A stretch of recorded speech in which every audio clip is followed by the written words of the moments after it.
Minister of State, Minister of the Interior now? Because remember, there are those who said, look, something needs to give in this one. And at the moment, we haven't heard anything, either from the minister or from that committee investigating the matter. What is Labour's current stance on that? Yeah, the Labour current said that the thing cannot be pushed under the carpet. It must be pushed to the logical conclusion. You also know, you follow up to that, you know, I think your medium also revealed the dubious training camp that was being run. I'm not sure the details now. The merchant training camp is also part of the crisis of employment in this country. You know, we think the issues should be pushed to the logical conclusion, and all the forces that engage in this extortion of applicants must be sanctioned by the government. And we should be reassured that this is not something that will be a systemic thing. You know, but above all this crisis, what it has shown is that we must create jobs for our people. And I think that's part of the issue we are pushing at this agenda, jobs and jobs. We must... Quickly, if you can hear me, I just want to know if Labour will be canvassing a new minimum wage. First, let me put it this way. Of course, according to the existing minimum wage law, you know, don't forget we reviewed the new minimum wage in 2010. It's part of that law that it should be reviewed every 5 years. So I think by next year we must be back to negotiating table, you know, to review the new minimum wage. You know, so it's already there in our law. But the real danger that we're even having is the point I was raising before. There are some people who want to remove labor from the exclusive list. It's part of our gain and heritage. I think we are at this conference to make a point, especially to the Committee on Devolution of Power, to tell them that when they are talking of resource control, the greatest resource is not just oil and gas, solid mineral. The greatest resource is labor, human resource.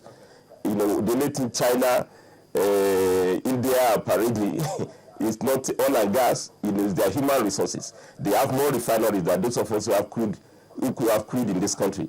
You know, I think the challenge is to have human resource, and that we should see labor, you know, as a factor of production, as a partner in development. And countries that, you know, what have developed and that we are looking forward to always put labor on the exclusive list. Well, exclusive means that you must be able to motivate labor, you know, for productivity through appropriate legislations, give them necessary protection in terms of their minimum pay, in terms of the pension after work.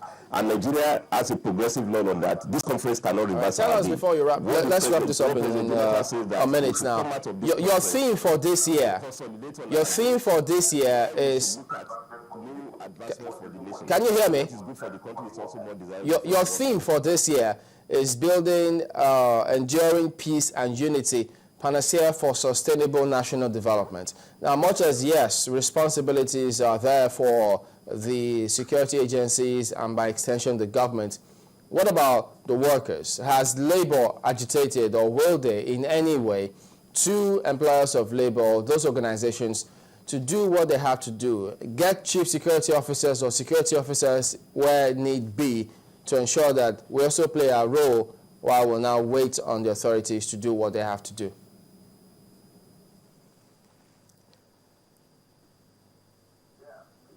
Yeah, precisely. I mean, I've already told you that insecurity challenge is not far away now. It's directly at our doorsteps.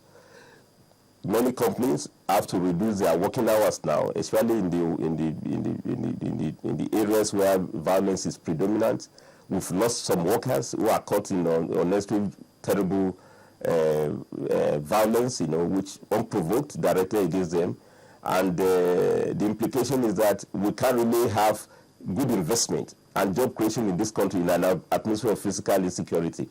So we are promoting security consciousness, you know, among our workers, so that they are also conscious, you know, of what it takes, you know, and above all, we're also making case that security workers too are also protected.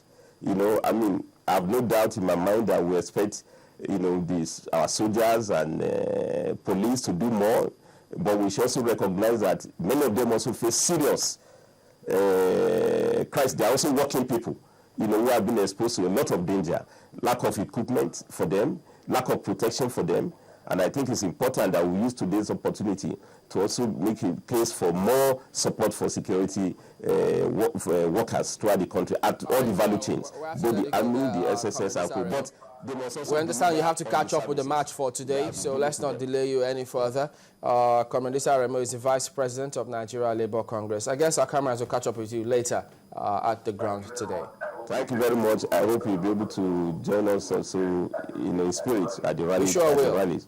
Thank you very much indeed for speaking with us today on Happy New Day. Yes, indeed. Happy Workers' Day to you too. Well,